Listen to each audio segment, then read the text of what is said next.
Good morning, this is the Eager Beaver Show. You are listening to a True North Eager Beaver Media Incorporated podcast.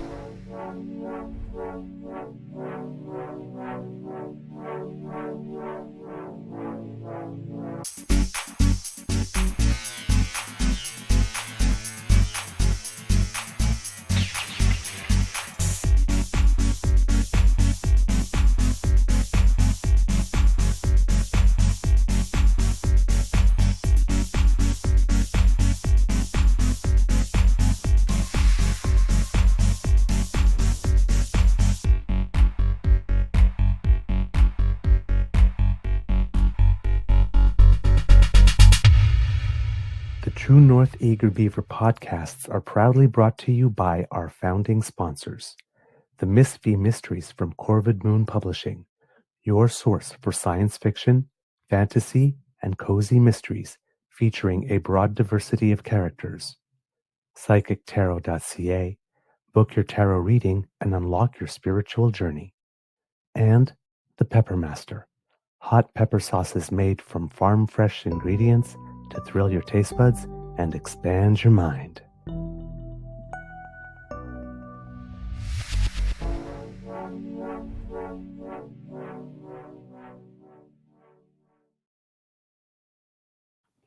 Well, good morning again. And hello, kids and cubs. And welcome to season 5 and episode number 685 of the Daily Beaver Morning Show. Do. Always 100% Canadian. Today, recording day is Friday, the 4th of July, 2025, and it is a gorgeous day here at the Beaver Lodge, as you can tell by how bright the sun is. So I will just adjust the light a little bit down here.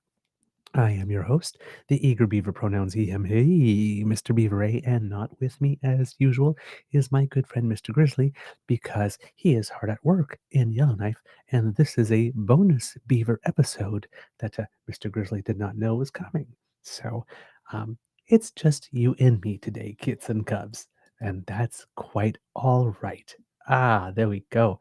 I see that we have Kit Saucy and Kit Hyper T007 with us here today, and more kits will certainly join over the course of the show because we're not usually on at this time, and hopefully we might actually get some new DAMFAM kits, at least in the chat, maybe from other areas of Canada who usually can't join us early in the morning because, asking our good friends from the Damn Fam from British Columbia to wake up at 4 o'clock in the morning to watch us live might be quite a bit of an ask. But given that it's about 7 something over there, you never know. Hey, hello, Super Kyle. Nice to see you. Thanks for joining in. I hope you're doing wonderful. And Kit, Saucy here talking in the chat here because we were just talking about how things were going. Kit Oberon is doing well, but like the prize fighter he will be, has to go in for another weigh-in today. And hopefully Kit Saucy will be able to be home permanently soon. Right here we have her saying, I am home on another day pass. Hopefully today will be officially discharged. I hope so for you too as well, because I know people do prefer to be home than in a hospital if possible. Not sure if I thanked our founding sponsors yet, and if I did, doesn't matter because they deserve to be thanked twice for all the support they've given us all throughout the years. The Pepper Master, the Miss V Mysteries from Corvid Moon Publishing, and PsychicTarot.ca. Got a fun show for you today. Not too much downer news, hopefully, at all, because, hey, you know what? It's the 4th of July, so it's a perfect opportunity to celebrate Canada a little bit more, right? Especially with what we're having coming at us from the United States, and especially with what Danielle Smith is planning to do today. Well, then, hey, why not take an extra day to wave a little flag and to have a little fun? So, over the course of the day, the show here will be going over some extra Canada Day related stuff that we had saved up, but weren't able to show during the regular show because we are limited by time, of course. And as well, have a little more talk and bragging about some Canadians who are making us proud. And then a couple of moments that have happened recently that show that Canada is a beauty of a country, eh? So we'll bring all that to you today. So a little bit more of an uplifting one, just a nice, casual, and a light show to send us off into the weekend in good spirits. And we also have Kit Carlos with us. Hey, my friend, nice to see you. Thank you so much for joining us live. Yes, indeed, a surprise. It was not planned. I've been teasing everybody all week that we might have a bonus show. Because there was just so much content to put forward. And well, um, life happens, and other opportunities came along, especially on Canada Day when it looked like it was going to rain, and I was going to have what we're doing now. I was going to do that later on that day to get some extra Canada Day coverage, but the skies cleared up, and I decided to go out and enjoy the day and be among my people, my fellow Canadians, and celebrate. So we saved it for you for today, even though it is still nice outside. But, you know, uh, there aren't national events competing for my attention, which means I have it to give to you. My mental health right now is doing particularly well. How is your mental health today, kids? I'm in good spirits. I am um, not fully well rested. It was a bit of a short night, but I don't seem to be feeling any of the effects of it late at the moment. Ask me again around 1:30 or 2 o'clock in the afternoon when I crash on the sofa or something, or I'm on a bus and I'm hammering nails and miss my bus stop or something. But for now, things are absolutely wonderful and delightful. Um, didn't give myself enough time between the shows. I did enough time to do the stuff to promote the work from the extra show, but not enough time to make sure that I got some breakfast in me. So you will be joining me for breakfast. I've got my cornflakes here with some lovely raisins in there, and going to be munching on that during the show, uh, probably when there's some video rolling, so you don't have to actually watch me munch. But you are joining me for breakfast today, kits and cubs, and I am delighted to have you with me. So, we are going to kick off the show with a couple of images I saw from about Canada Day, and two that I have never seen before, actually. The first one that we have for you, kits and cubs, is a photo of the first ever Canada Day on July 1st, 1867. And that one, uh, when I saw it, it was just like, how have I been alive in this country for over 50 years? Never seen this before, but I haven't.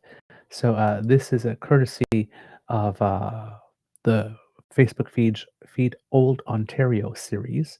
It's July 1st, 1867 in Ottawa, the birthday of the Dominion of Canada at the time. So as you can see, Parliament buildings at the time, the Peace Tower isn't as high. Well, there is no Peace Tower at the there, and you see lots of people there gathered, but normally not as full as the hill is today, of course, when it comes to Canada Day. But it's always nice to see images of our past and what a Canada Day was like around that time. So yeah, this was the first day that Canada became the Dominion of Canada. And I was reading, watching some other um, information. They had some shorts on the CBC uh, webpage talking about the time when Canada Day was going to be changed from Dominion Day, as we used to know it, to actual Canada Day. I think this happened in the 80s under Pierre Elliott Trudeau, and it seems there was some back and forth and some very interesting parliamentary maneuvering because it had been resisted, and people didn't want to change the name of Dominion Day to Canada Day at the time. And so a lot of maneuvering, and there came a moment where there wasn't a lot of people in the house at all. And for some reason, strategic reasons, clearly, the bill to make Dominion Day Canada Day was presented there with very few members in the House, something like 20 or something, and was voted on, rather stealthily. And the name of the day was changed, which had the Conservatives at the time very, very upset because of the manner in which it was done. I'm not quite sure if on the record the Conservatives were opposing to it being done, but back in the day, Conservatives were considered to be institutionalists and more traditionalists, and very um, much more attached to the royal family than the other way around. And and we saw that again with Stephen Harper when he became a prime minister, again adding the word royal to a whole bunch of things again. Um, so I would assume, but don't quote me on this, that historically the Conservatives probably opposed this. I believe also when it came time to choose our flag, the Conservatives had opposed moving away from the red ensign. So, but yeah, it was just this little moment of history. So if you are on YouTube at all, check it out from CBC. They have some shorts about how Dominion Day became Canada Day and a little bit of the controversy that existed at the time. So yeah, that was an image of 1867, and interestingly enough, I also stumbled upon in the same process, and I actually stumbled upon this image first, which was actually interesting. But still, um, it's good to have both of them.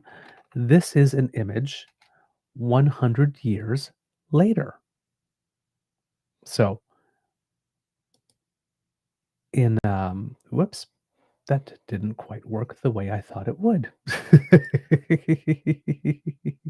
Gonna have to go back there and try to get that again.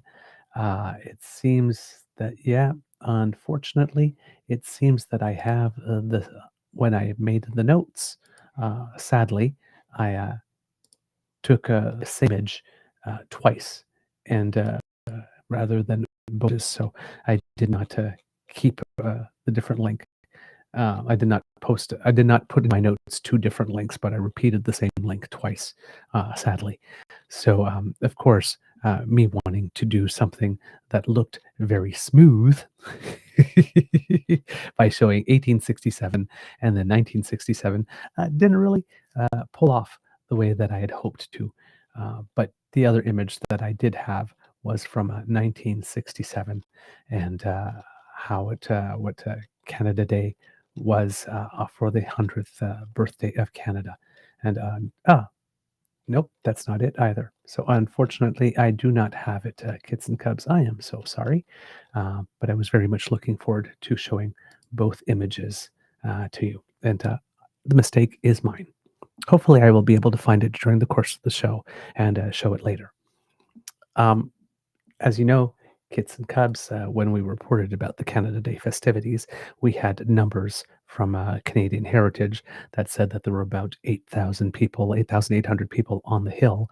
Not on the hill, sorry, at Le Breton Flats, because the hill is being renovated at the moment for the noon ceremonies. And, it was a very, very hot day, and suggested that more would be coming for the evening, and that indeed did come, according to assessments.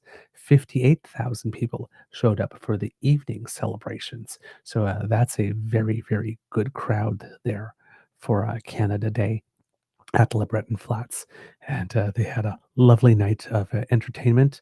Of course, had Isabelle Racicot being the master of ceremonies for the evening, and a whole bunch of people were there on stage. Talk was there, a musical artist. Sarah McLachlan was there. Amanda Marshall was there. Edith Butler was there. Mazayan was there. Freds was there. Billy Dupage was there. Um, just so many wonderful artists. They had a great amount of background dancers as well that did a great job. Myself, having a dance background, I always spend a lot of time keeping my eyes on the dancers while all the shows are there and the artists are doing their thing, because I have a particular love for dancers, and I like to see them do their thing. Mitsu was there, Requesine was there. Uh, it was just Tom Cochran was there. Randy Bachman was supposed to be there. Unfortunately, he came down with a bit of a non critical medical condition, but that made it so that he could not perform that night. And he did send out a message apologizing that he couldn't be there and sending his regrets. Of course, there's nothing to apologize for because on the show, we always say to take time for self care. And that's what Mr. Bachman had to do that night. And that is perfectly fine. Said it was the night clearly would have been even better if he had been able to perform, but it was still a fantastic night and a fantastic show.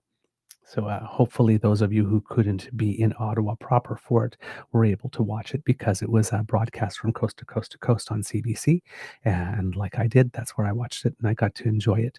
And it was as usual, right? Just a fun show with a good mix of a whole bunch of artists, French, English, Indigenous, all doing their thing and bringing their talents and putting them on display in a joyous celebration in which all Canadians could participate. If Kit Carlos going, only once I went to Ottawa for Canada Day. What a celebration it was. And it really is. If you ever have the opportunity to go at least once in your life, it just really is something. It's this big love in.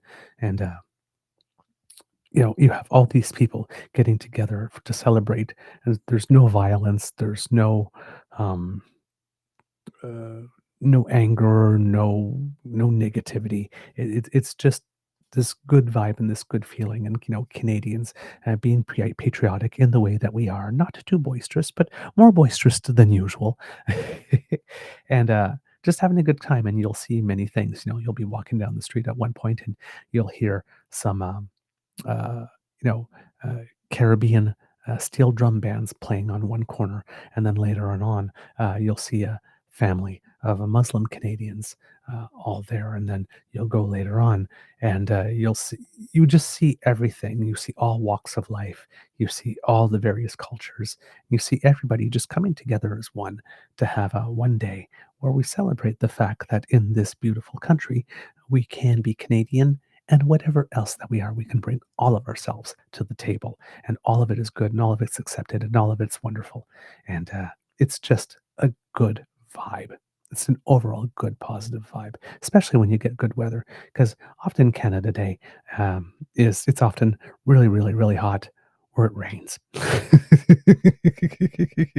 There's very rarely just a nice, calm, cool, or just absolutely pleasant weather day, more temperate sort of weather day where you can just be out and stay out the full day. So it's always important to bring your sunscreen, especially if we're having a particularly sunny day here in Canada Day.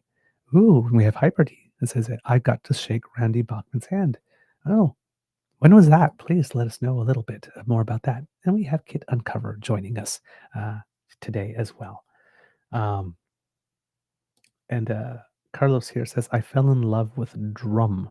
Wonderful spectacle. I'm not familiar with what drum is, capital DRUM, all in uppercase letters. So, Carlos, if you can let us know a little bit more about what that is, I would definitely share it with our audience, and therefore they could look it up themselves and see what it is that you are talking about. Maybe there's some video and people will be able to get an idea of just how wonderful the spectacle of drum is.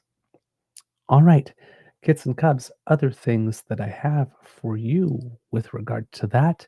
Um, Canada Day is a big day because not only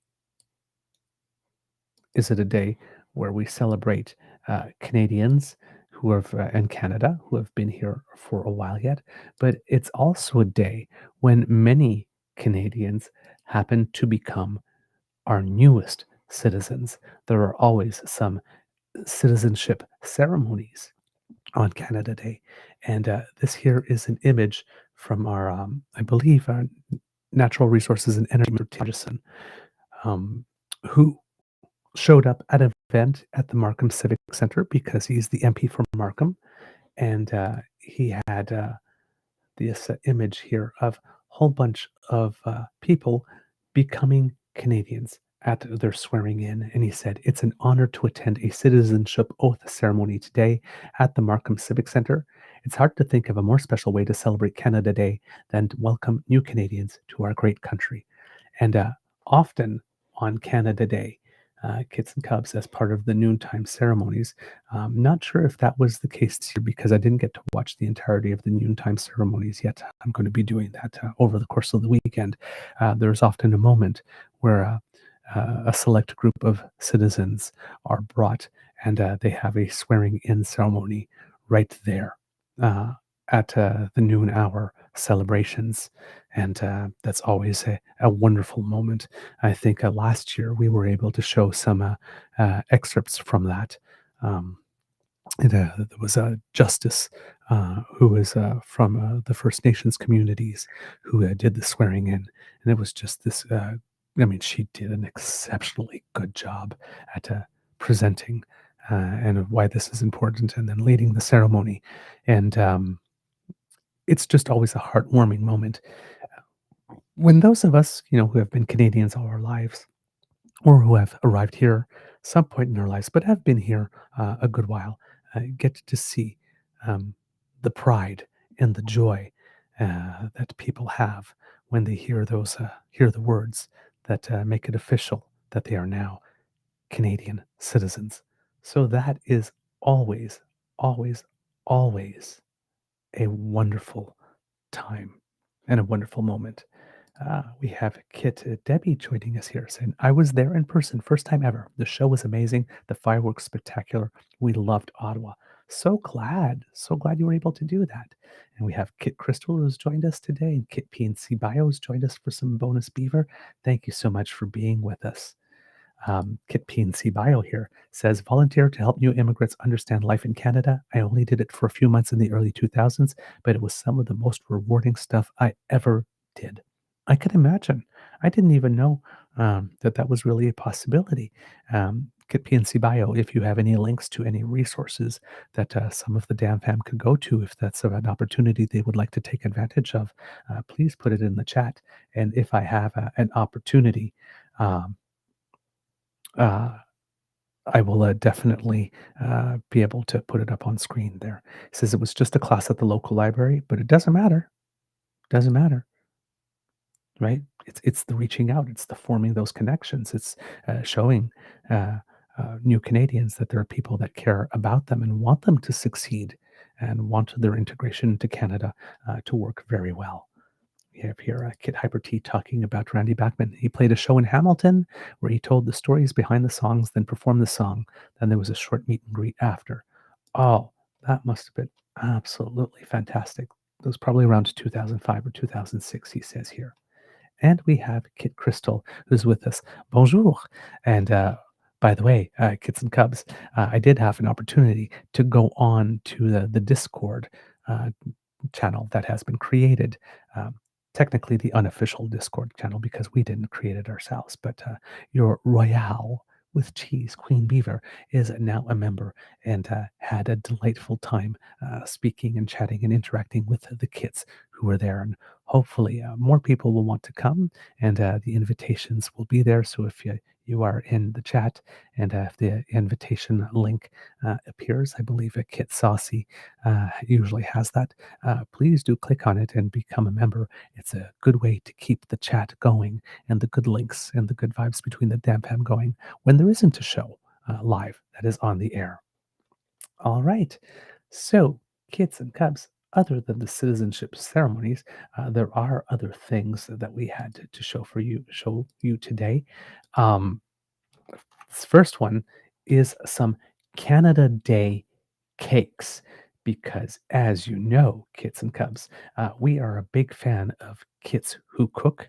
Every now and then, if you follow our socials, we always have we have a little moment, the hashtag kits who cook, and whenever I have a particular creation, I put it up there, and I ask kits to also put up their own creations and tell us what it is that they are cooking, what it is they are eating, because food is supposed to be a celebration, of course.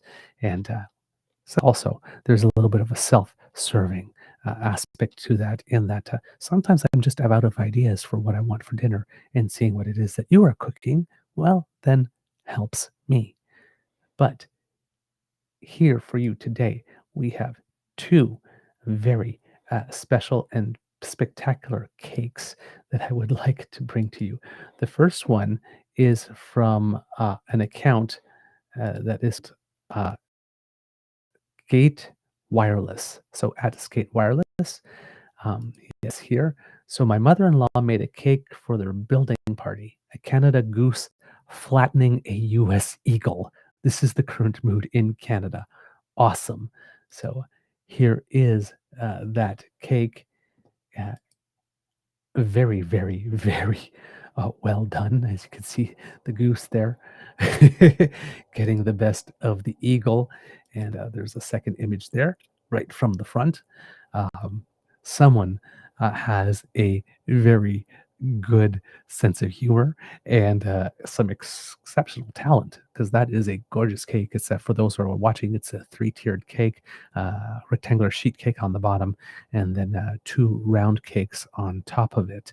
And yeah, that Canada goose is landing right pretty much on the eagle's neck, and all you can see is the eagle head sort of like squashed down a bit. So again, um, nobody does passive aggressive like a Canadian.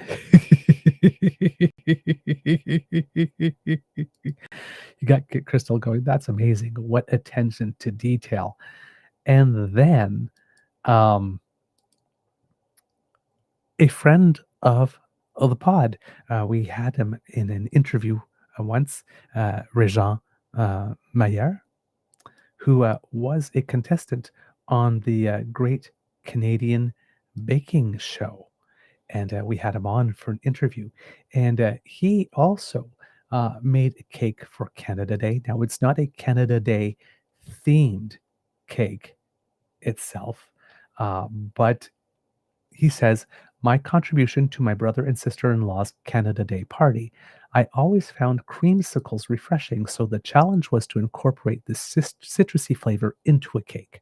As a result, my sponge contained 2 cups of freshly squeezed orange juice. The orange curd also had 2 cups of freshly squeezed OJ, and for the first time, I made some orange laced Italian buttercream. And I will show you, because right now your lips are probably salivating. Well, sorry, you are probably salivating at the description. So let's just put it up there, because he does. Um, but look at that. That is a work of art. That is food that is almost too pretty to eat. Notice I said almost, because I'm looking at that and I just want to dive my face right down there and just eat, eat, eat all the cake. Um, Reja goes on to say here, when describing the cake, the creamsicles on top of the cake were cake pops pressed into popsicle molds and covered in white chocolate, then dipped in a homemade orange glaze. Verdict? It didn't quite taste like creamsicles, but the orange flavor did shine through refreshingly on this hot sunny day, and thanks to the fresh OJ, the mayors were saved from rickets once again. Happy Canada Day. uh, Bringing his trademark humor and joie de vivre to his commentary and to the Canada Day celebrations in those countries. Sorry, in his family. And yes, exactly. I'm seeing the kids come going like, wow.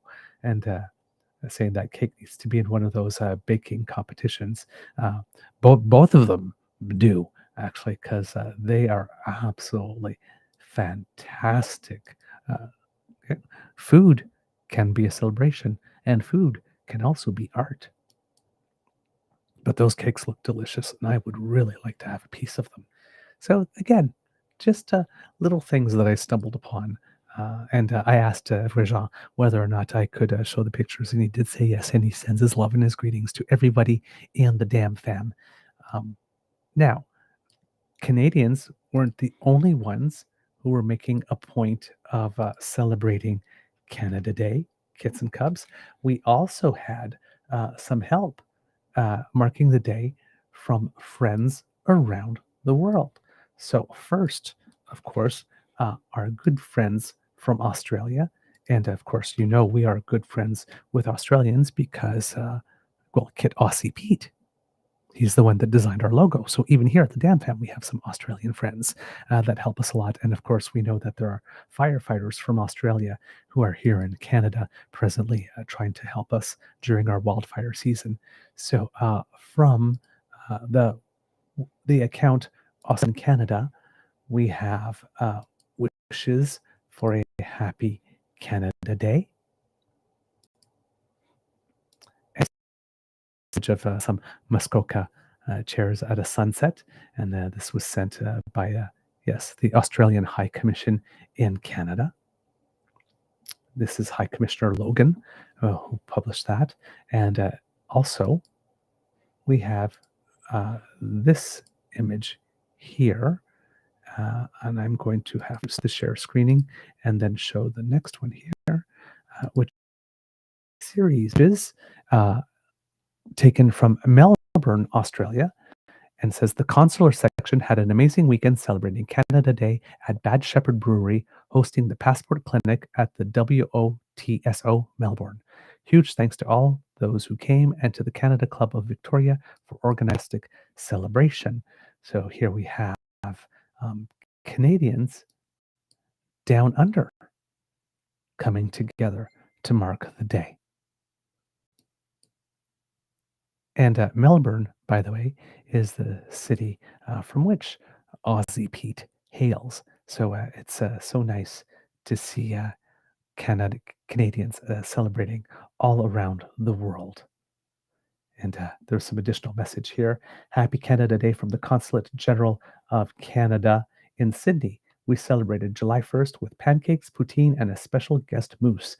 Thanks to everyone who joined us at the mission to share the joy and maple syrup. So again, in Sydney, and more celebrations of Canada Day. There you go. And of course, there's a Canada hockey jersey and a Mountie. And of course, if you were watching CBC, as always, the day before in London and Trafalgar Square, our there was a big celebration there, and it seems that that one was particularly well attended this year. Again, global events oblige, or creating the opportunity for it. But yes, Canadians all over, and our good friends in London as well, because not only Canadians come and celebrate Canada Day, but it's open for everyone who wants to come and celebrate and join us and share in our joy. So that was Australia. Then, of course, kits and cubs, we have our good friend from Ukraine, President Zelensky, who also had some wishes for us. The love between our countries, Israel, because Canada has the big Ukrainians living outside Ukraine. And there we have Mr. Zelensky, or President Zelensky, I should say, in this case, to show him the respect that he is so rightfully due and so deserves. Warmest congratulations to Mark Carney and the entire Canadian people on Canada Day. This day celebrates a nation that has become a shining example of unity, democracy, and the defense of freedom. Throughout its history, Canada has become home to many Ukrainians who today form one of the most influential Ukrainian diasporas in the world. Canada stands with Ukraine in our most difficult times, providing financial and defense assistance, humanitarian support, and playing a vital role in ramping up pressure on Russia through sanctions. We are deeply grateful to all Canadians for this unwavering commitment and valuable contribution. Together, we are stronger. Together, we stand for the values that unite our nations. Happy Canada Day. And there you go. President Zelensky offered us an image of the Canadian flag and the Ukrainian flags together. And that is a beautiful image. Happy Canada Day. And of course, as always, Slava Ukraini, because it matters. It matters that we're there, and that's one of the things that makes me proud to be a Canadian. That, well, in this case, it's a little bit more. I'm not even sure if we can call it peacemaking rather than peacekeeping, because um, for peacemaking, you have to have two sides that actually want peace. And that's not necessarily the case as things stand. Um, as well, we have received some wishes from another place that has been in the news, and in the news for similar reasons that we are. It's another place in the world that the President of the United States appears to covet, and it is Greenland. Jolson, who was a candidate in the most recent elections in Greenland that happened recently this year. And he has wishes for us as well. And I will have them here on the screen. Let's see if I can make them a little bigger so that you can see them too. Wishing you a happy Canada Day from Greenland, sending heartfelt greetings from Greenland to our Canadian friends. May your day be filled with celebration and pride in your beautiful country. Happy Canada Day. And again, of course, images of the flag of Greenland and the flag of Canada side by side. Um, Happen to note that the flag of Greenland happens to have some very, very gorgeous, beautiful colors. If I do say so myself. For those who have never seen it and who are listening from home and not watching, the flag of Greenland has from top to bottom is divided in two stripes, a white stripe on top and a red stripe on the bottom, with a circle that's a little center left of the flag that's also divided in two at the same halfway, and the top half of the circle is red and the bottom half of the circle is white. So there's red on white and white on red there, and it's a gorgeous and beautiful flag. And of particular note, kits and cubs, because we missed it when it took place. But Greenland had their national holiday as well. And it took place on June 21st, which is here in Canada, Indigenous Peoples Day. And this is from Euro Weekly News by John Smith. National Day Greenland celebrated on June 21st, and he writes, the longest day, June 21st, was chosen in 1985 to officially be known as Greenland's National Day, and it was recently as 2009 that it achieved self-government on the same date. With the interest that President Donald Trump has shown in taking possession of the world's largest island, which holds a strategically important position in the Arctic, there was an extra importance to the celebrations which took place. Coinciding with the summer solstice, many of the 56,000 islanders partied over the 24 hours of sunshine, which marks the start of summer. There were ceremonial marches through different parts of the island, with native Greenlanders carrying their red and white flags as well as dressing in traditional clothing, whilst meeting up with friends and relatives in this land of the midnight sun. The celebrations began at 9 a.m. local time as a cannon sounded to alert participants to the start of the day of celebration, and this must have passed a message of self-determination to the Washington administration. Whilst many people will object to the concept of killing marine animals, one of the old traditions which is followed on Greenland National Day is the hunting of seals, with those taking part launching their boats, and within an hour the first seal was brought back to the waiting crowd. Whilst it keeps an Inuit custom alive, the positive side is that the meat from the seals that were killed will be sent to local homes for the elderly, whilst the skin will be used to make traditional clothing.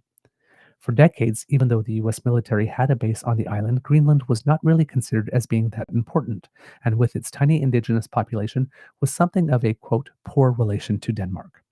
All this, of course, changed with the Russian invasion of Ukraine, as it immediately became an important land base should the Russians decide to take aggressive steps against the USA, and with large amounts of unexploited rare metals and minerals, it has a double attraction for the world's giant economies. So that was as reported in Euro Weekly, and Kids and Cubs. There is an image here of the parade and celebrations that I am going to show you right here. people marching with their flags and in traditional costume to celebrate and mark the day. And since we are talking Greenland, Kits and Cubs, that is not the only thing we have from Greenland. Orla Jolson, who is definitely a fan of Canada and Greenland cooperation and friendship, posted an image today of a grocery store in Canada, and which is a um, shows the Canadian spirit with regard to the Buy Canadian uh, push that is going on in Greenland, having as well in terms of their sovereignty. But grocery store in Canada, American cherries, 71% off. Canadians aren't exactly lining up to buy. And clear enough, see we here. Save 71%, $1.99 a pound. And it's not like the cherries are going bad. It's just nobody is buying. I wonder why that might be. But, Kits and Cubs, that is not all the news that we have from Greenland because, as we talked about in our previous episode today, Mark Carney, Prime Minister, has been doing a lot of work in terms of trying to diversify our economic trade in terms of the various industries we are and our partners. And it seems that quietly in the background, and it didn't get a lot of play because this was published on June 20th. 2025, and we're already July 3rd. And I only heard of it by listening to a video by Klaus Kellerman, who I talked to you about earlier this morning. Klaus Kellerman POV. It's our recommended follow YouTube channel if you like things that have an economic focus. And again, facts first, facts based opinion. But exactly, Kit PNC Bio has heard of it because he's talking about what I'm about to talk about. Greenland also signed a huge mining deal with Canada, and that is exactly it. In the Financial Post, June 20th, this is from Bloomberg News, Christians Weinberg, but it appeared in the Financial Post. Greenland awards Canadian miner permit for metal critical to defense industry. Greenland Resources given okay to explore for molybdenum and magnesium. The article goes, Greenland has given permission to a Canadian mining company to explore for molybdenum, a metal critical to the production of steel amid growing demand from the defense industry. The Arctic island and its mineral riches have this year become hot geopolitical topics after Donald Trump's persistent requests to take over the territory, which is part of the Kingdom of Denmark. At the same time, the European Union has identified Greenland as a strategic area of interest as the continent tries to become less dependent on the import of raw materials. Greenland Resources Incorporated, which is based in Toronto, got a 30-year, let me repeat that, got a 30-year exploitation permit for molybdenum and magnesium at the Malmbjerg project in East Greenland, according to a statement last Thursday. The company can apply to extend the license period to up to 50 years. The miner said Malmbjerg has the potential to supply all the EU's demand for molybdenum for defense purposes for decades to come, even as military budgets expand. The Canadian company has signed off-take deals with European steelmakers. Primary molybdenum is currently only produced in China, which has 87% of the market, and the United States, which has the remaining 13%, the company said. Not for long. Quote, the progress we are experiencing in the mineral resources sector is good news for all of us, Naya H. Nathanielson, Greenland's minister in charge of business and minerals, said in the statement. Quote, the mineral resources projects contribute to Greenland government goal of self-sustaining economy, and local communities are served through job creation.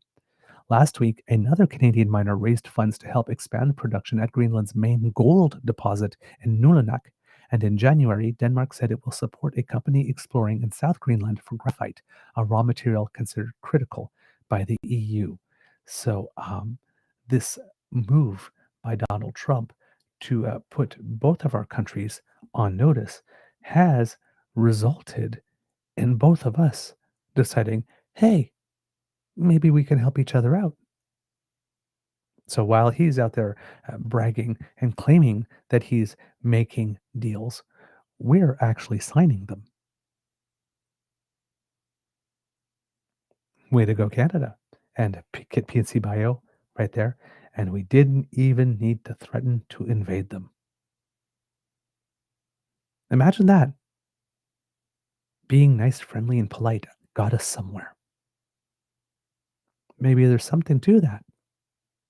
Just saying. All right. What else do we have for you today? Because it wasn't only Australia, Ukraine, and in Greenland.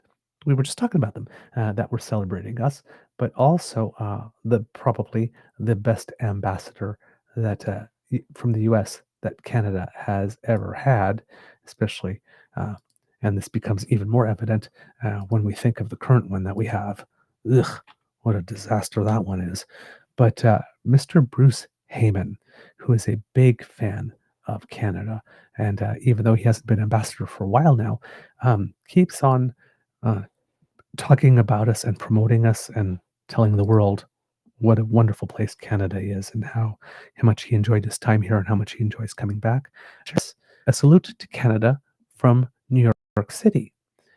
It seemed the Empire State Building was shining in red and white on Canada Day in honor of our day.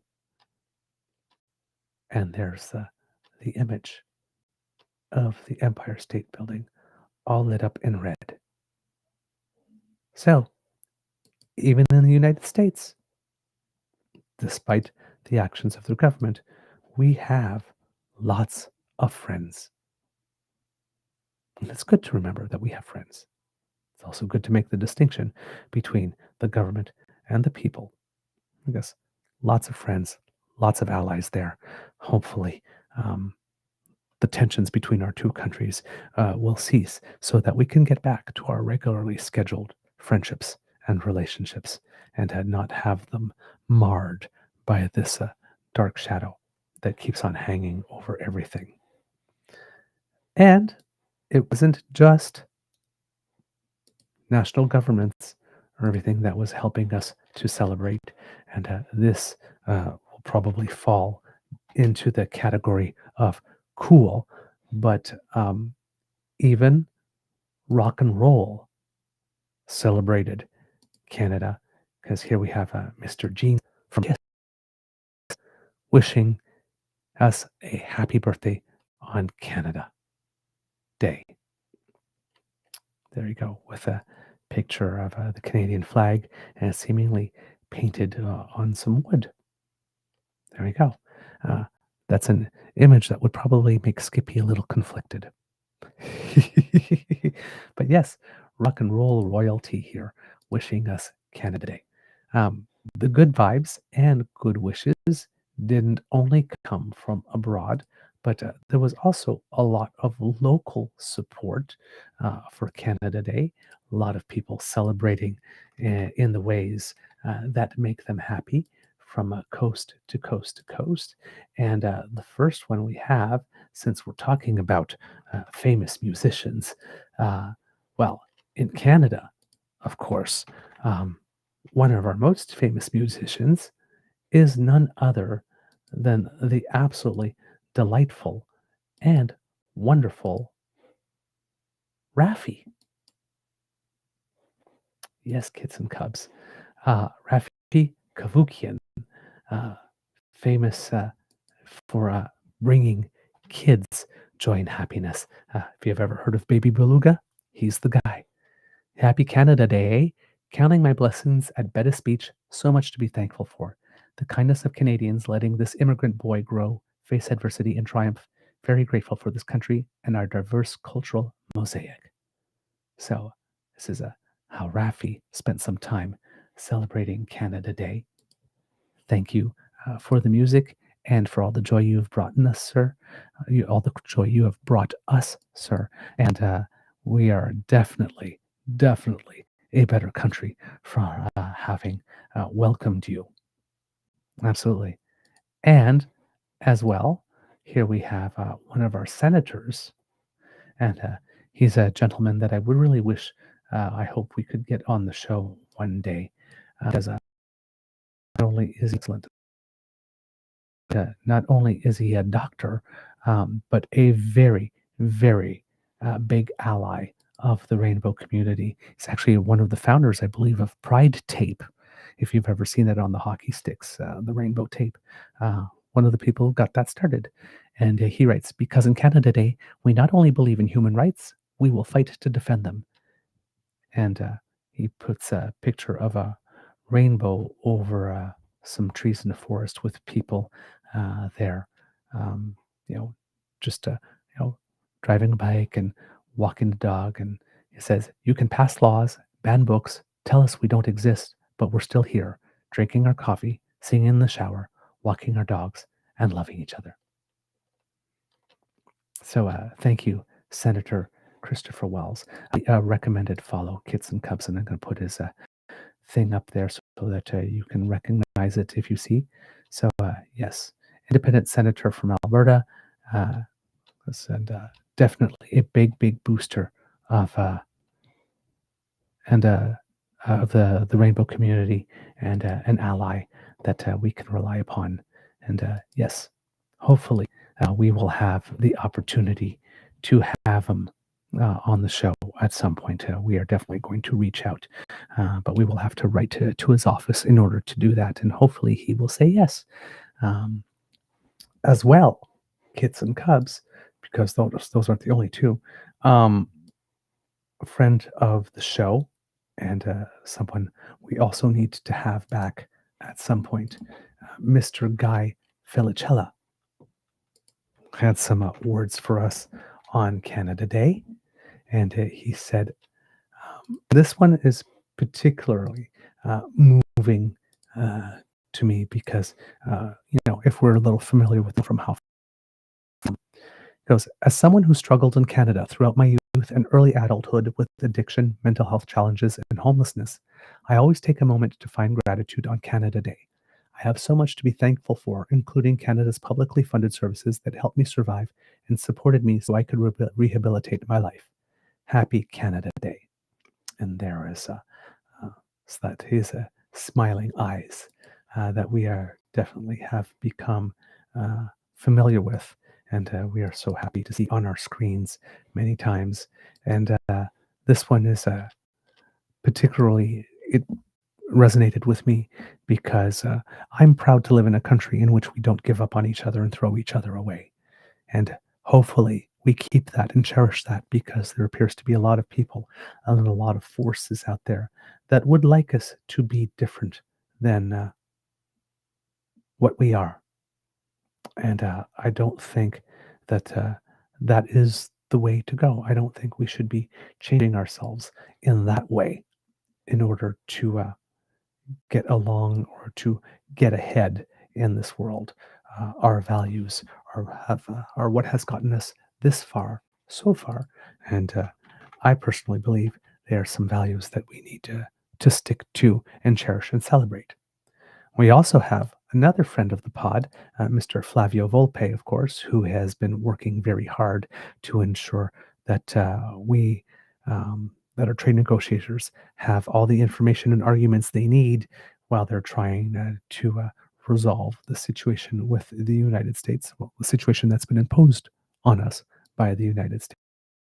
As my mother would say, that Canada gave her peace, that she owed it peace back. She was a lot of firsts, but she always put us first and led by example. When we went to visit her hometown, she wasn't wistful. She bragged about Canada to them all. I never forgot that. Happy Canada Day. And happy Canada Day to you, sir, because I know that you probably did not have a day off when it comes to that. You've probably been very, very, very busy. And we thank you for the service you are providing to the nation.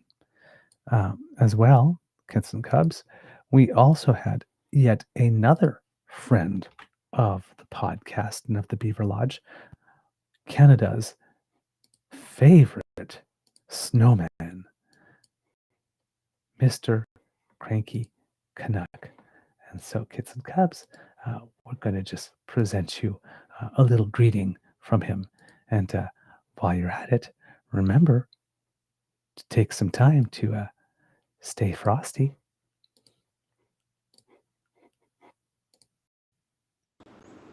Well, hey, everybody. Cranky here, and it's Canada Day. And yeah, I'm still here, still loud, and still unapologetically fucking Canadian. While the trolls are busy kissing Trump's giant, orange, fascist, oligarch-owned ass, I'm here to remind you, Canada fucking rocks. We've got universal healthcare, real democracy, and more freedom than America's had in years. Mark Carney's playing chess while Trump and his ghouls chew conspiracy crayons, and us, we're holding the line for democracy. So fire up a grill, blaze a doobie, because it's legal here, blast some Tragically Hip, because this is our house. We don't bend the knee to billionaires, felons, or diaper-wearing dipshits, but we will play the long game when we have to. Leadership isn't about flexing for clout, it's about not driving the country off a cliff just to look tough. So happy Canada Day, everybody, and let's keep it that way. Cranky out. Yes. Well, hey, everybody. Cranky doing his thing in the way that only Cranky knows how and does best. I love me a foul-mouthed snowman.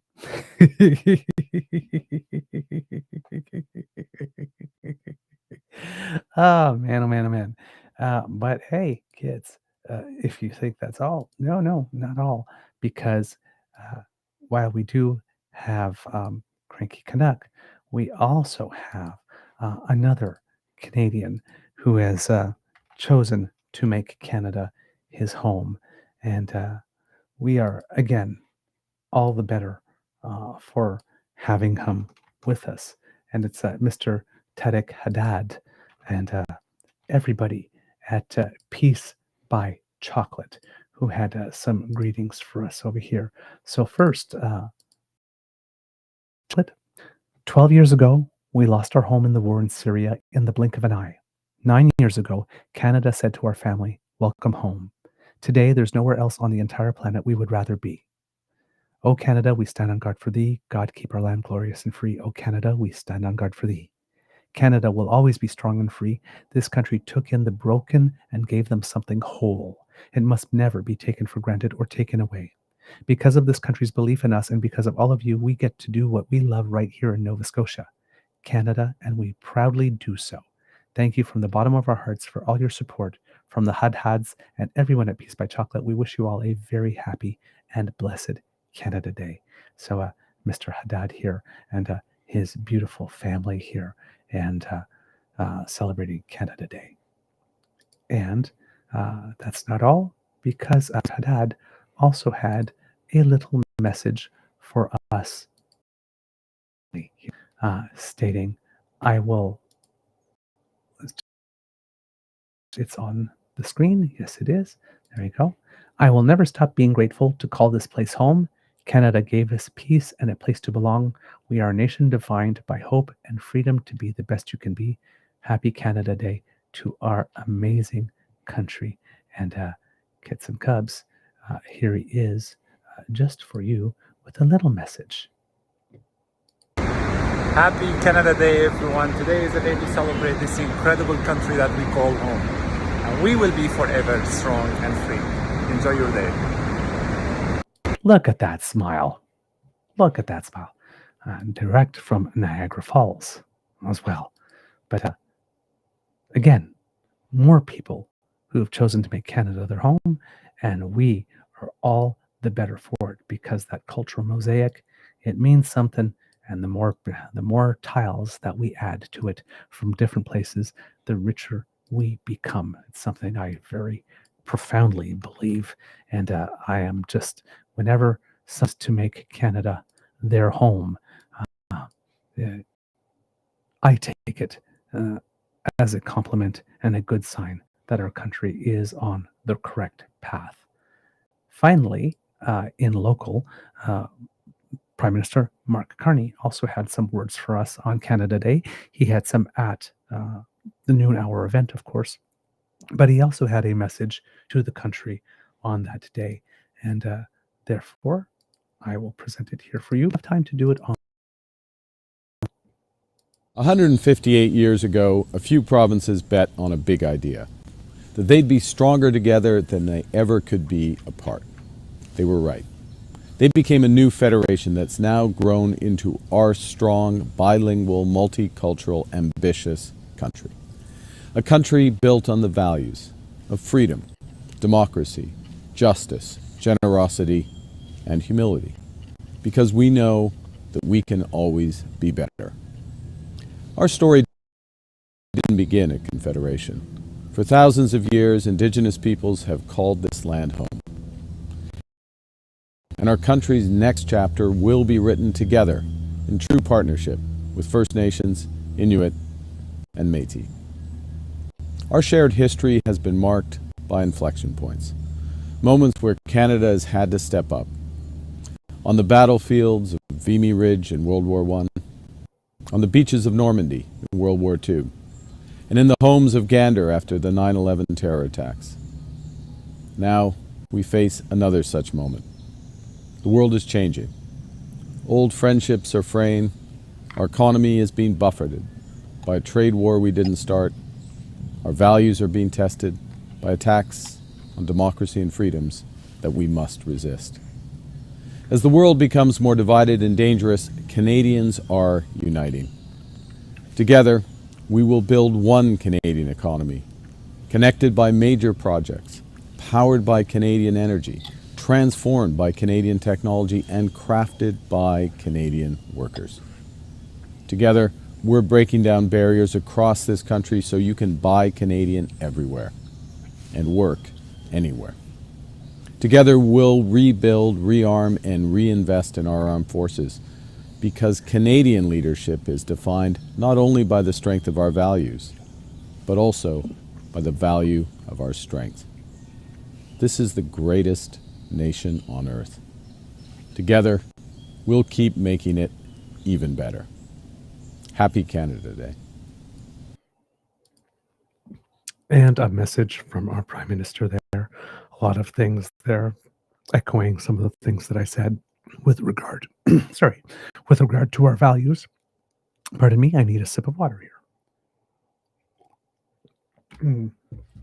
About adhering to our values and holding fast to them, and particularly in these times when they are being tested, and certain people are maybe suggesting that we should have other ones than the ones that we do.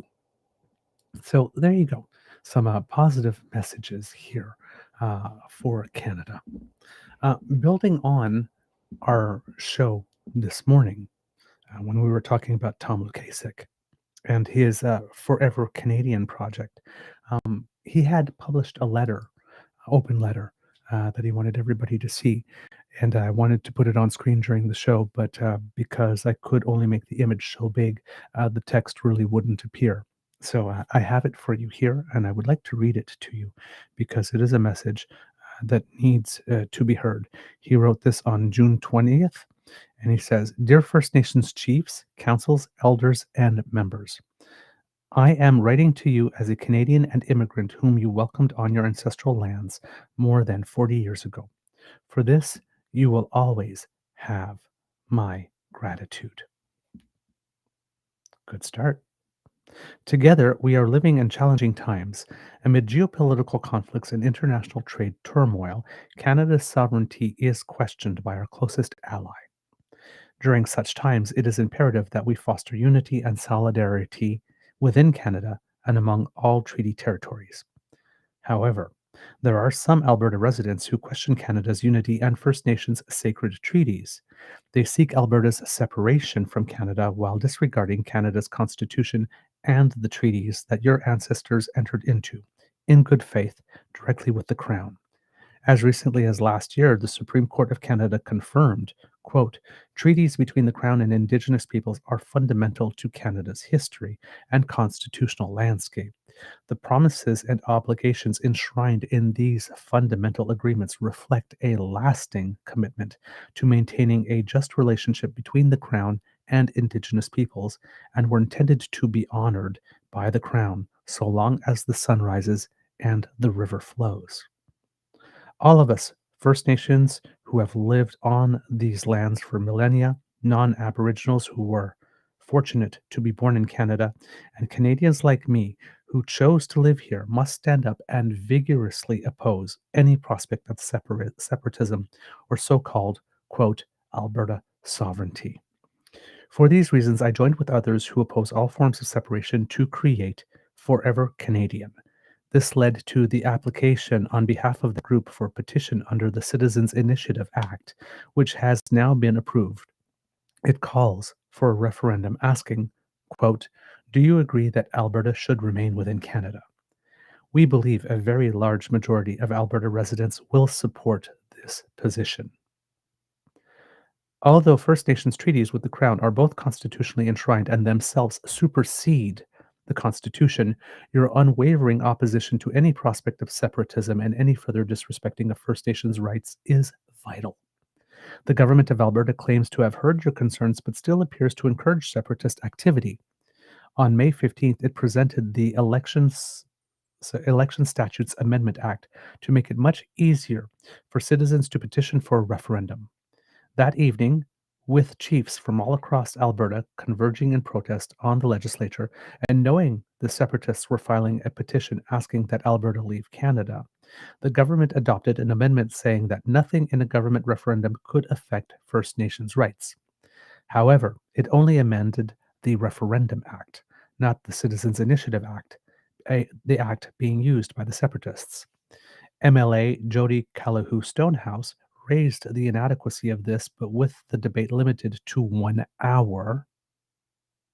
Let me repeat that again. With the debate limited to 1 hour. Wow.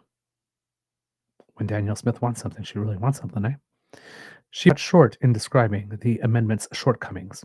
Further, despite the ability to do so, the government has so far failed to proclaim the changes, even this last minute is not yet in force. I believe that no petition or no referendum, whether from the separatists or the government, can even try to alter constitutionally guaranteed treaty rights. The group, Forever Canadian, and I will support and, if necessary, take court action to protect Canada and its treaty obligations. The petition I have filed protects First Nations entrenched rights by declaring that Alberta should remain within Canada. Alberta must not become some form of sovereign state, free to become the 51st state or to walk away from fundamental treaties. In this spirit of partnership and common cause, I am reaching out to you with the hope that you will endorse this petition. Together we can send a strong message to the world that Canada is a united and First Nations treaty are not negotiable. I would welcome any opportunity to meet with your elected leadership, elders, and other community leaders to discuss how together we can ward off this threat of separation. I can be reached at the email address below. With respect and best regards, the Honorable Thomas A. Lukasik, who was a former Deputy Premier of Alberta. So, yeah, a very good move here. An interesting move to reach out directly to First Nations and elders and community members, chiefs, and ask if there is some common cause here that can be pursued. On that front, kids and cubs, there's been some polling that has come out, and I believe that we showed you some the other day, but we'll show it again because it's really interesting. But in the province of Alberta, there is a bit of a decline in the expressed support for the Conservative Party of Canada. Not huge amounts, but still a small amount. Another to be a trend showing, which was 64% Canadian Conservative around the time of the election, has now dropped to 60. The Liberal vote, which was 28% at the time of the election, has risen to 31%. And in terms of seat projections, that would make the Conservatives lose 3 seats in the province, in the House of Commons, and the Liberals gain 3. So hopefully that is a trend that will continue, and that will let the Conservatives know that they are not on the right path, and that maybe they need to get rid of their leader. There is also Another poll that we did not get to show you during the show because separatism is not only a thing in Alberta, but also in La Belle Province uh, in Quebec. And it seems that the Parti Québécois right now is in the lead in the polls there. And looked like they were cruising towards a majority. Um, and its leader, Paul Saint-Pierre Plamondon, is a bit more on the populist side and a bit more with the darker rhetoric, a bit like Danielle. That not so much that Ottawa is the constant enemy that you have to fight against, the way that Danielle puts it, but more like Canada, being what Canada is, just cannot help but being an entity that will forever oppress the real aspirations of the Québécois. And therefore, the Québécois uh, their need to be their own nation, their own country, I should say, because they are a nation. And so, yes, it's always presented in the style that more like can't expect a scorpion not to sting. So this is what you're going to get, and it's always going to be like that. So there's no point in trying to make this work because things are never going to change. Is his attitude, and on that front, well, there have been some development into 330.com. If you're looking at the race here in terms of popular vote projection, the Parti Québécois has started to take a dip and is now at 31% in polling intentions. They had been as high as about 35% here. But as you can see, the Liberals, which in about March of 2024 were struggling to get 15%, have been steadily rising and are now at 27%, which is just 4% behind the Parti Québécois. La Coalition Avenir Québec, which is the party led by François Legault, at the beginning of the year were above 25% and have gradually been slipping to 17%. And that fall has become much more precipitous since about the month of March of this year, when the party was still in the mid 20s and has dropped probably about 6 points since then. The Conservative Party of Quebec has a little bit of growth. It's at 13%, and Quebec Solidaire has dropped a little bit and is at 10%. But you have 5 parties there competing. But how does that translate into votes and seats? Would not votes, but seats?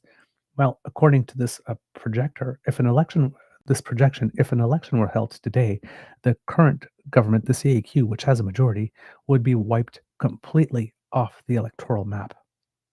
0 seats. Quebec Solidaire would get 6. The Quebec Conservative Party, which I do not believe has any seats in the Assemblée nationale at the moment, or maybe 1. I'm not sure. I'd have to look at that. Would go up to 9. The Liberals, who at the beginning of 2024 were at about maybe 24 seats or something, are rising to now sitting at 41 seats, and the Parti Québécois is still in majority territory at 69 seats. It's 63 seats for a minority, but has been going down a little bit since the beginning of May. So again, if this trend can continue, perhaps, if not a not PQ government in Quebec, at least not a majority one, which would make the ability to go ahead with a referendum in Quebec less attractive option, because Plessis has a definitely promised that in a first term he would present a referendum and pursue one on separation. So again, some good things going on here. Hopefully these trends can continue. This is another reason for which when I talked today about Prime Minister Carney maybe being in a bit of a stickier situation when it comes to supply management when negotiating with the United States, is any betrayal of that would probably fuel the Parti Québécois ability to get a majority. And that's probably something that we do not want if he wants to help Pablo Rodriguez, who is now the leader of the Liberal Party of Quebec or the Parti libéral du Québec um, to be able to overtake the Parti québécois as the first option within La Belle Province. Any backtracking on supply management would certainly not be helpful to the new Quebec Parti libéral du Québec leader. So again, some things going on in the background, little details here and there that you need to connect some dots and realize how important the issue of supply management is going to be in the context of these negotiations. But a successful deal that does protect supply management in a manner that's more integral would definitely give, uh, I would assume, well, I assume, I shouldn't say would definitely, I can't predict the future, but I assume would be very, very helpful in keeping that momentum going for the Parti libéral du Québec in order to maybe perhaps even get closer to the Parti québécois or even potentially overtake them in such a race. Of course, there's always the possibility in Quebec that François Legault will step down as party leader sometime between now and October 2026 when the election is scheduled and have another leadership race to try and shake things up. But in Quebec, it's not odd to see some parties come and go. It wasn't that long ago that the Action démocratique, which was the original of the autonomist, but not necessarily separatist parties, um, was doing very well in the polls with Mario Dumont, and then just the party doesn't exist anymore all of a sudden, right? And then the CAQ came along.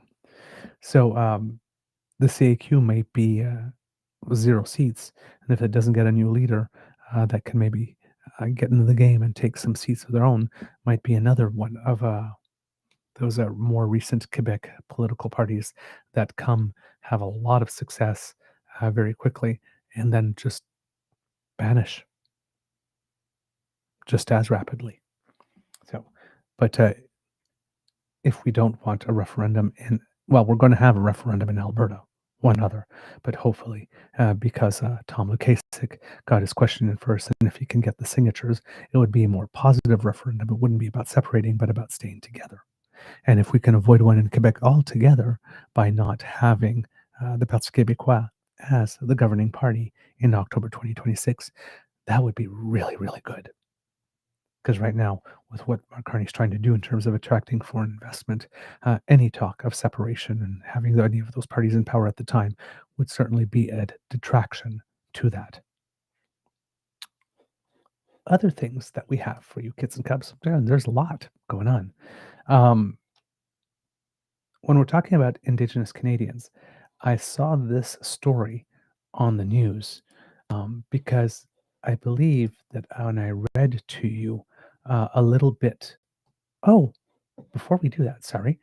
I'm just sorry, I've got to interrupt myself here because I did find the image that I was looking for at the beginning of show at Canada Day 1967 series. And if you have it here, look at that. Look at those Canadians. And that's when I say you need to come to Ottawa for Canada Day at least once. This is what it's like. Now, of course, this was the 100th, so there's maybe a little more people than there are on a typical Canada Day. And again, downtown is more crowded usually when things are on the hill. And of course, there's renovations on the hill. That's why things are at LeBreton Flats right now. But yes, 1967 Dominion Day. Look at all the people who were gathered there. That is just amazing. So yeah, like I said, Canada Day in Ottawa, always, always, always a very good time and a joyous celebration. There you go. Now, where I was going before I remembered that I had that image for you. When I was reading that story to you, kids and cubs, about why certain Indigenous people don't wear red and white and do other things like, for example, light a fire instead. Um, one of the things that was mentioned in that story was about the younger generation, what it is that they are doing in order to keep the culture and keep the traditions and to keep everything alive with regard to that. I believe that the words here are the languages are coming. Well, basically, here, let's go a little earlier. Um, he says, but our people didn't disappear, Grandpa says. No, we remembered, even when it was dangerous. We carried the songs in whispers, the pipes in secret, the lodges in our hearts. The little one leans closer. Are we still remembering now? Oh, yes, Grandpa nods. We are remembering, rising, reclaiming. The languages are coming back. The youth are standing strong. The grandmothers are still teaching. The drum still beats. Boom, boom, boom. It never stopped. It just waited. And this here is a part about the youth are standing strong. Now, you know that there's been a lot of controversy surrounding Bill C5 and Bill 5 in Ontario, and Bills 14 and 15 in British Columbia. And this here is some youth in Ontario, an encampment already to oppose Ring of Fire development. And this was 5 days ago on CBC News. And it's a young man named Geronimo Kataquapit, a member of the Attawapiskat First Nation. And he and his family traveled 400 kilometers by canoe to get to the site of this encampment where they are standing up for treaty and their own sovereignty. So, kids and cubs, I'll bring this to you. Enjoy. Meanwhile, back here at home, a First Nations encampment has been set up in Ontario's mineral-rich Ring of Fire region. Organizers say they are protesting two controversial pieces of legislation that could damage their land and threaten their treaty rights. Geronimo Kataquapit is one of the organizers. He's a member of Attawapiskat First Nation. We reached him near Pim Island on the Attawapiskat River. He told us why he and his family traveled 400 kilometers by canoe to get to the site of the encampment. Well, why did we first take this journey? When we first Bill 5 and Bill C5, I told my parents that we need to go do something. We need to go out on the land. We need to start reasserting our presence here. That's at the very least, that's what we need to do. So I told them clear their summers. They cleared their summers. I cleared my summer, and we just planned it right away. We started reaching out to as many people that would listen to it. 20-year-old talk about a project this big. There weren't that much, but those that did hop on, they really made it come a long way. And like I said, it was hard at first, but it's starting to get a lot of momentum. And the journey has been long. It's been tough. There were many times to jump out of the canoe and drag it under like 2 feet of water, And it was just long, hard. The river isn't suitable for traveling at this time, especially a distance of way over 400 kilometers. The rapids are just too shallow. It was hard, but it was worth it in the end. We are here. We got a very warm welcome yesterday by the community members and the chief of the Skantaga First Nation, for sure. People on the outside will look at this situation and say, these bills, Bill 5, Bill C5, they have just passed. No actual work has started yet. Why go right off the hop like that? Yeah, for sure. It's to be proactive. We want to start being more proactive rather than reactive to any sort of activity that happens within our own home, within our own territory. And by coming up here now and making our mark now and sending our messages loud and clear to bills, we're trying to be ahead of the curve right now. And by coming out here, more community members join us. And there's going to be some of these projects that we're going to work on. They might take a month. They might take 2 months. So we want to start having these camps. We want to start having our teepee poles all along the river. We want to start having our flags, our family flags all along the river. A large part of this trip is also dedicated to making those connections with just not the Skantika First Nation, but any other First Nations that will be coming up and joining us here as well. We've heard varying feelings from various First Nations members. Some say that they are willing to work with the government. They're looking to get involved in some of these projects. Others have expressed concern that there's been no consultation. These bills were just passed. Others are just concerned outright about the entire thing. With Attawapiskat, what is the main concern? I can't speak for everyone in Attawapiskat, but I could definitely speak for myself, for my parents there. The fact that these bills are just coming by so fast and so quickly, and they're passed so quickly, without consulting us first or having any sort of involvement, we've expressed a lot of concern, and we really voiced our concerns here before the bills actually passed, and they were just essentially almost ignored, right? And now anything that happens after these bills is going to be partnership after the fact. At the very base level reason, that's no way to go around to do any sort of business. And not to mention these bills, they strip all environmental protections. They don't have to consult First Nations. They say they will, but that doesn't mean much after they pass these bills. What if we say no collectively? Are they still going to go ahead? Probably, right? And in Attawapiskat, that's our concern. The fact that it's violating our treaty rights, our inherent rights, our natural laws, our way of life. This isn't just about minerals in the ground, but about the very essence of who we are. That is Geronimo Kataquapit. He's a member of Attawapiskat First Nation. So, kids and cubs, a very eloquent young man who clearly, again, if we say democracy is something that you do, who has understood that message and has taken it upon himself and has decided to be a leader in his community, and has decided to take this on and to make a point, to make a stand at this moment, because he is very concerned, about respect for treaty rights and his people's way of life. And so, again, right, the kids are all right. The kids get it. The kids are plugged into the world.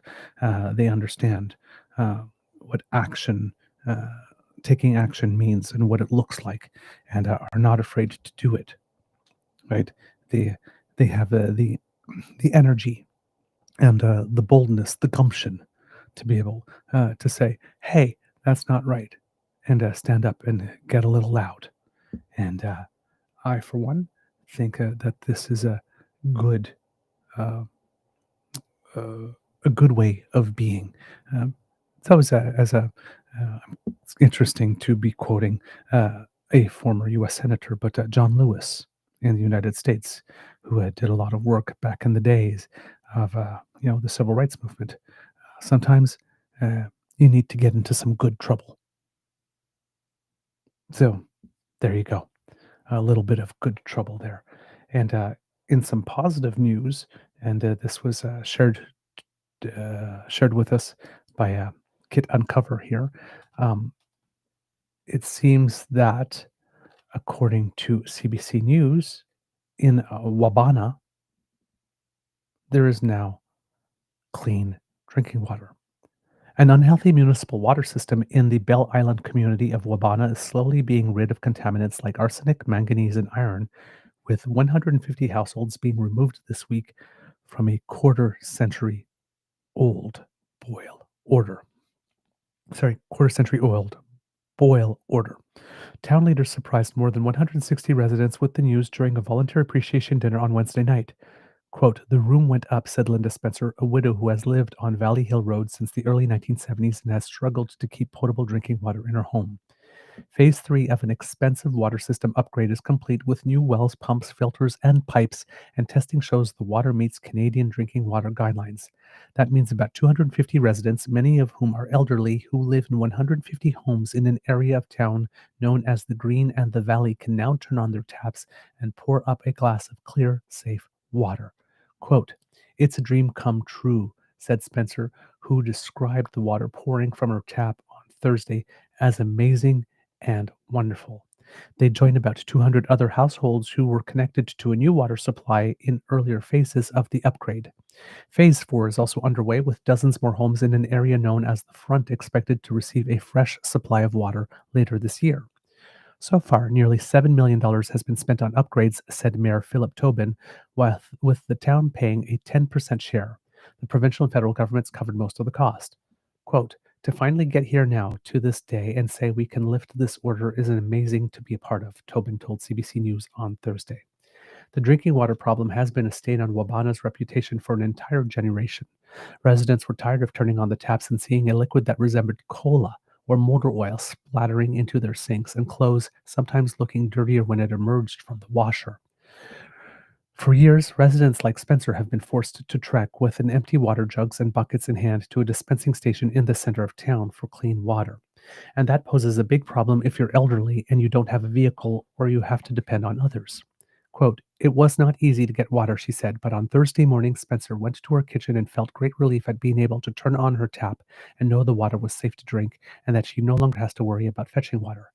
"I'm really, really happy," she said.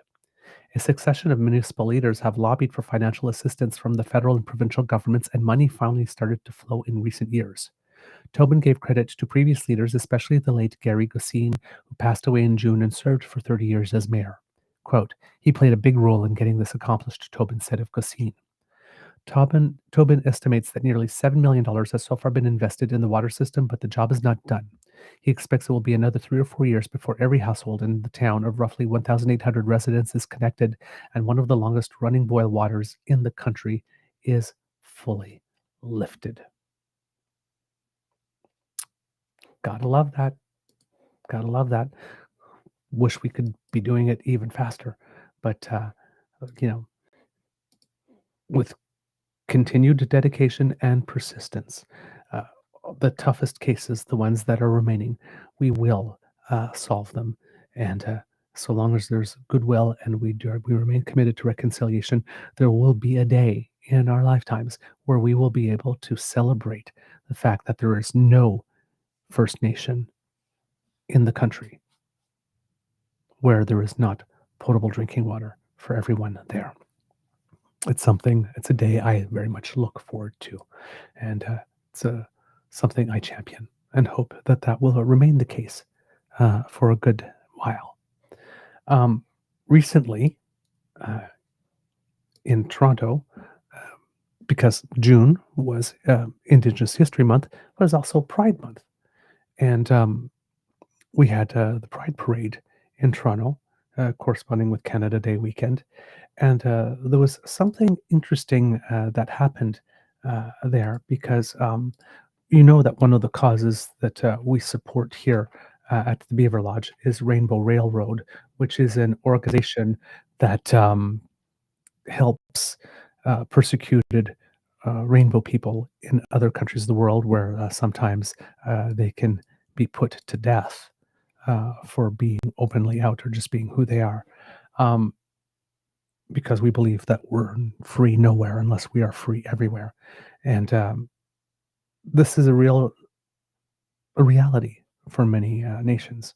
And during Pride this year, they had what was called an international grand marshal come and invited. His name is Pau Gonzalez Sanchez. He's from Panama.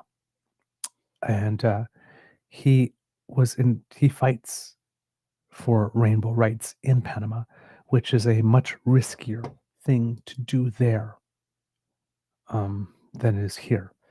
And he was granted an interview by CBC to talk about what the reality and how important it was that here in Canada at Pride Toronto, which is one of the largest pride marches in the entire world, that they would give him the honor of being the International Grand Marshal. So here's Canada doing some things right.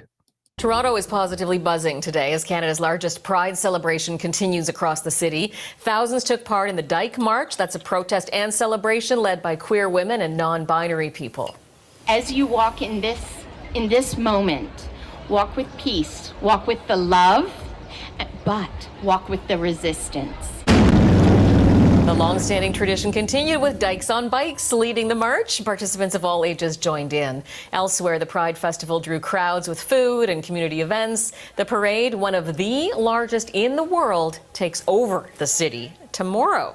So we want to talk some more about that with my guest. I'm joined in studio now by Pau Gonzalez Sanchez.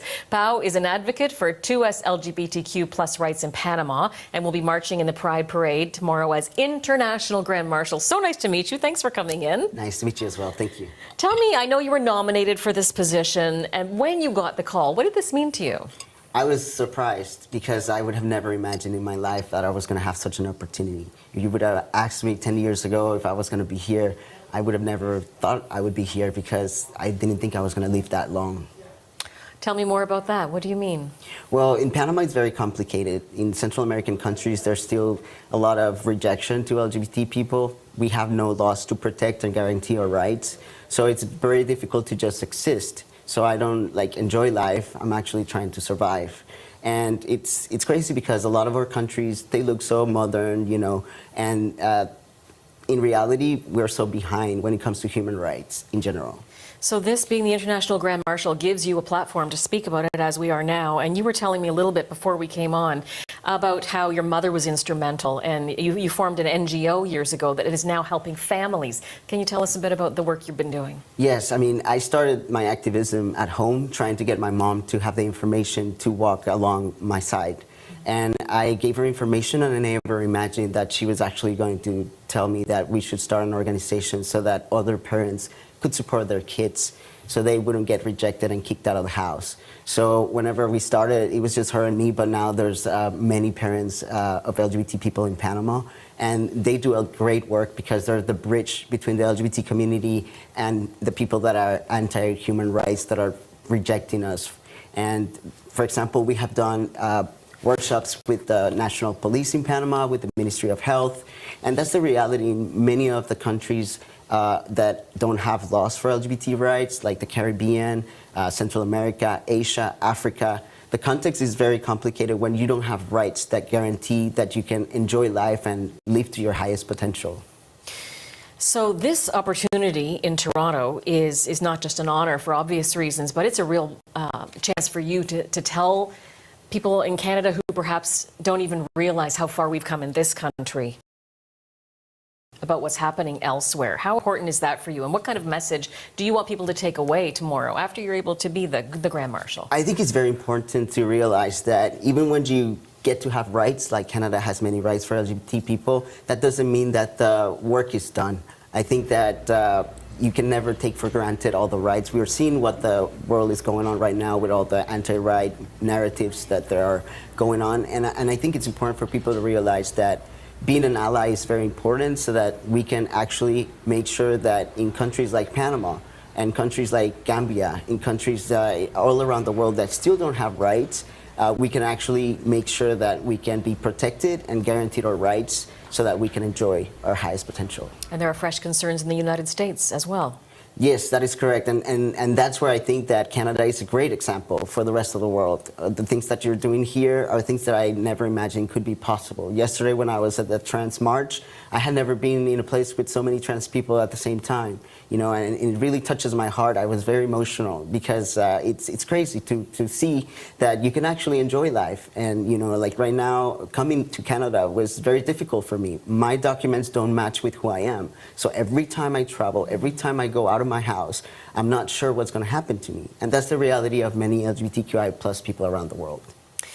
Tomorrow is the parade. What do you want us to know about what the day will look and feel like for people who come to watch? I think it's a day to celebrate life in general. I think it's a day where people that are not LGBT can actually join and participate and celebrate that we can all be, the people that we are and express our love to who we love and just be able to be happy, to enjoy life. And I dream of a day where I can wake up and not have to worry what's going to happen to me, where I can actually go out of my house and enjoy life without having to explain myself over and over again.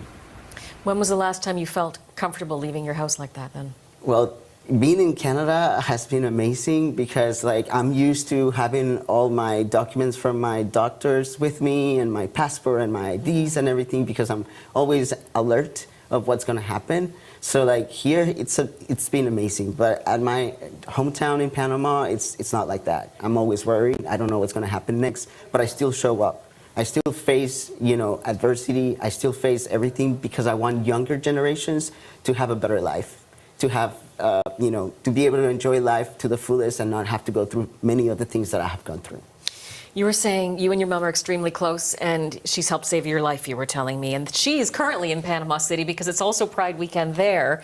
And you're glad she's there because she's continuing that fight, especially when it comes to children and families. Is that right? That is correct. And it's so important because I think visibility helps people realize that, we're only human. There's nothing different between you and me, except, that we are from different countries. But other than that, we're human, and we should be able to connect in the human part. I believe that people can actually be more empathetic, can have more love for one another, and not find ways to divide each other, but ways to unite each other. I think I can see why you were chosen to be the International Grand Marshal. I know you've been doing a lot of interviews, and your message is so important. Thank you so much for giving us the time to share it today, and enjoy tomorrow. Thank you so much. I really appreciate it. Pau will be in the Toronto Pride Parade Sunday as International Grand Marshal. Pau Gonzalez Sanchez, thank you. So there, kits and cubs, you will notice the number of times he said to just be able to enjoy life. To just be able to enjoy life. We take that for granted here. This is one of the reasons that Canada is an awesome country. Another reason and related for which Canada is an awesome country, and again, this is Dr. Christopher Wells, Senator Dr. Christopher Wells, who we talked about earlier, who brought this to our attention. But it seems that on June 27th, the Alberta Court of King's Bench granted an injunction preventing the Alberta government from banning gender affirmative care for minors, citing, quote, irreparable harm will be caused if the ban comes into force. Here, in the conclusion that presented by the judge with and this is sorry, I will get this here by Judge can't read the name here, Allison G. Kantz. In their conclusion, they state specifically, in conclusion, I find that the professional standards of Alberta healthcare professionals will protect the public interest while an interlocutory injunction is in effect. I agree with applicants that in this case, the status quo protects the public interest through a web of public law and private law constraints on the provision of gender-affirming care, which the injunction would leave fully in place. I am satisfied the balance of convenience favors the granting of an injunction. I am satisfied in respect of the grounds raised under Section 7 and 15 of the Charter that there are serious issues to be tried, that irreparable harm would be caused if the ban comes into force, and that the balance of convenience weighs in favor of granting the injunction. I grant the requested injunction enjoining the Lieutenant Governor in Council of Alberta from proclaiming into force Section 1.92 of the HPA until the applicant's originating application has been finally adjudicated. Given the charter-based nature of the claim, I dispense with any requirement that the applicants file and undertakings as to damage. So, a very, very good decision. And this one is not the Supreme Court of Canada. It's from the court, the Alberta court, which usually rules in favor of the government in cases that go to the Supreme Court and then get turned over. But even in this one, they said, no, that is too much. Now, that doesn't mean that everything is done yet, because Danielle Smith, back in 2024 December, had made it clear that she intended to use the notwithstanding clause if needed. So a lawyer, this is from the 2024 article, a lawyer fighting in a new Alberta law affecting transgender youth, said he's disappointed Premier Danielle Smith will use the Charter's notwithstanding clause if need be to shield the changes from legal challenge. Quote, "It's hard to choose the right words. It's cynical, incredibly disturbing, and an inappropriate action by a leader," Bennett Jensen of Egal Canada said in an interview. Jensen said he had hoped Smith would accept the decision of a court if it found her law violated charter rights, which has just happened. Jensen is the legal director of one of two organizations jointly challenging the new law. The legislation bans doctors from providing gender-affirming treatment such as puberty blockers and hormone therapy for those under 16 and prohibits gender-affirming top surgeries for minors. For months, Smith dismissed the notwithstanding clause question as moot, given she believed the new restrictions fall within provisions of the Charter, because she always says that her laws fall within the provisions of the Charter even when they don't, and would withstand a legal challenge. Well, it didn't. And she said on a radio show that she confirmed, on a radio show, she confirmed that she would invoke the clause if necessary. Quote, "Because I feel so strongly about protecting kids' rights to preserve their fertility until they're adults, we would, as a last resort, have to use the notwithstanding clause. I hope it doesn't come to that, but for sure, we would." So, yeah. NDP leader Naheed Nenshi at the time said, "It's very sad and typical that the Premier is admitting that she doesn't care about people's fundamental rights and freedoms, and she will ram her plan through even if it violates people's freedoms."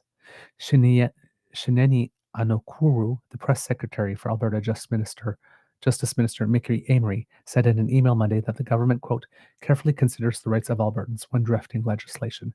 We believe this legislation strikes an appropriate balance." Well, they were wrong.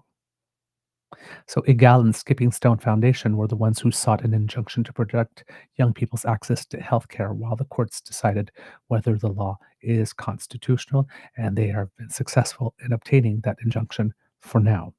The two organizations argued in court documents that changes to the health law violated gender diverse people's Section 7 charter rights to security of the person, their Section 12 right to be free from cruel and unusual treatment, and their Section 15 right to equality. The matter was originally scheduled to appear in court at an earlier time than it did, but it had been adjourned to case management to work out a schedule for the application. And then the court case did go through. And of course, we got that decision. So that did accept on the bounds of Section 7 and 15 of the Charter, which in this case here, need to go back to find which ones. So Section 7, the rights to security of the person and the right to equality.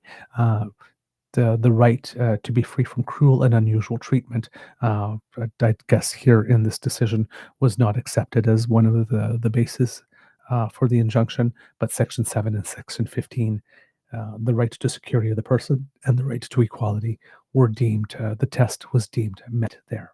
So yet another reason that Canada is a beauty of a country, because our courts do come to good decisions when it comes to matters of human rights. So hopefully Danielle Smith won't bulldoze over that. Maybe now that she's in more trouble and that there seems to be a more moderate conservative option wanting to form a party, that might make her think twice about doing such things. Before we head off, kids and cubs, for today, we have a little bit more of Canadians who make us proud to share with you. At Wimbledon, as we mentioned, Carson Branstein made her first ever main draw, and in the process, by getting to the first round and facing Aryna Sabalenka, whom she gave a good fight in the second set, has risen to 170th in the world. She ended 2024 at 262.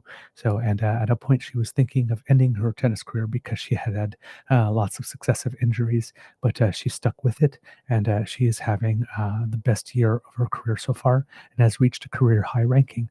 And hopefully, there is nothing but the sky's the limit, because she has a very powerful serve, and if she's able to stay healthy, she would definitely be someone who could definitely be a top 100 mainstay. At Wimbledon, unfortunately, all the singles players have been eliminated after the second round, and all of our doubles players too, except for one, of course, Gabriela Jabrowski, our marquee doubles player, who has won her match today as well in women's doubles and advances to the third round. She is also registered to play in the mixed doubles with our partner there. They will be the fifth ranked team, but in doubles, she is the second ranked team, and therefore 2 wins in a row for her and her partner, Aaron Routliffe, and they move on at Wimbledon. At the Gold Cup, unfortunately, Team Canada was eliminated in the quarterfinals when it played against Guatemala, and it got down to penalty kicks. Canada was without their star captain Alfonso Davies, who's out with a torn ACL, and midfielder Stefan Eustaquio, who's away at the Club World Cup. So maybe that had something to do with it, but it is a bit of a disappointing result for Canada because Team Canada is ranked significantly higher than Guatemala and on paper should have won that match. But they're getting ready for the World Cup to be played in North America in 2026. And hopefully Davies and Eustaquio will be back with the team then so that they can play up to their usual level. At the Under-19 Men's Worlds at basketball, Canada defeated China and Slovenia but lost to Germany in pool play to finish second in their pool and advance to the playoffs. They defeated Mali in the first round to advance to the quarters, but as our tennis players have, they also picked up a terrible draw and are already facing the USA in the quarterfinals. And again, usually when anybody faces the USA in anything having to do with basketball, it usually is quite an uphill climb for the team. But they are on the court now, and it is a close game, but USA leading 61-54 at halftime at the moment. At the AmeriCup Women's Canada 5-on-5 women's tournament, basketball tournament, our women's national team ranked 7th, defeated El Salvador, Argentina, and the Dominican Republic, but lost to Brazil to finish second in pool play. They face Colombia in the quarterfinals today at 2:10 p.m. And while they all too got a terrible draw, because if they win that, they will be facing the United States in the semifinals. So hopefully a win today against Colombia will give them a chance to fight for the bronze medal, unless, of course, there is an upset. Hey, things can happen, and they might have a chance for the gold. At the World Volleyball Women's Under-19 Championships, Team Canada defeated Egypt but lost to Thailand, so they have a 1-1 record. They face Croatia today, and that's at 12:15 our time. They are currently 4th in pool play. The top 4 advance to the next round, to the playoffs round. So hopefully they can maintain or improve their position there and advance to the playoffs. In golf, on the European World Tour, Rock Cockrell recently finished 10th out of 156 players at the tournament there. So a top 10 finish for Canada is good. And on the Korean Tour, a Canadian who goes by Shin Young-hoo has been on a tear. Finished 3rd at the Busan Open 3 weeks ago, 2 weeks ago, 3rd the previous week at Finished 3rd at the Gunsan Open last week, 3rd the previous week at the KPGA Championships, and then 5th the week before at the Hana Bank Golf Invitational on the Japan Tour. He started the year before those 3 matches. He was ranked 1,000th in the world and has now climbed to 582nd in the world on the World Golf Tour. So a great series of weeks for this young golfer, and maybe soon in the future we will see him on the PGA circuit. All right, kids and cubs, that's all I have for you today. We hope that you enjoyed this bonus Beaver episode of the Daily Beaver Morning Show. We hope that you love listening to us because we loved making this for you. Remember, sharing is caring. Word of mouth is priceless. Please tell your peeps and poops all about us. If you want to not miss an episode, remember to go to our pod page, sponsored by the Ray Girl, podpage.com/the truenortheagerbeaver, all in one word with hyphens between them. Not all in one word, lowercase letters with a hyphen between each one of them. Let me try that again. podpage.com/the truenortheagerbeaver with a hyphen between each one of those words. And when you click subscribe, when we have something fresh off the bandwidth, hey, there you go. It comes directly to you. If you would like to support us in other ways, please go to our YouTube page and click like, share, and subscribe there. Join the over 19,000 who are already members of the DAMFAM. That helps us with the algorithm when you do. And of course, if you would like to help us in other ways, there is our coffee page, ko-fi.com/eagerbeaver, all in one word, where you can leave us a tip if you would like to help us with the costs that we incur to bring the show to you. Because democracy is something that you do. Remember, stay involved. If you're in Alberta, Bonnie Critchley needs your help, and Tom Lukasik will be coming looking for signatures soon. So please be prepared to do that.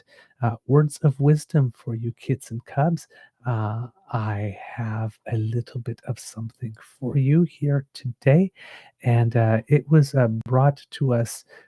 It was our friend Dave Gray, who was often on our show. He found this, and so they're not words that come from me, but it says, "Be soft. Do not let the world make you hard. Do not let pain make you hate. Do not let the bitterness steal your sweetness." So there you go. Some words of wisdom. Kids and cubs, it could be a tough world out there, so please be kind to and gentle with yourself. And kids and cubs, if I can hear you say, "Mr. Beaver, please cue the cock," I would like that very much on 1, 2, and 3. Yes, all together now. How can I say no? You are listening to a True North Eager Beaver Media Incorporated podcast. The True North Eager Beaver podcasts are proudly brought to you by our founding sponsors, the Misfit Mysteries from Corvid Moon Publishing, your source for science fiction, fantasy, and cozy mysteries featuring a broad diversity of characters. CanadianTarot.com, their uniquely Canadian online eclectic tarot community. And the Peppermaster, hot pepper sauces made from farm-fresh ingredients to thrill your taste buds and expand your mind. We are grateful to the Crier Media Network for its support, Pete Jarvis for our artwork, and Paul Joseph Something for our opening and closing sequence music.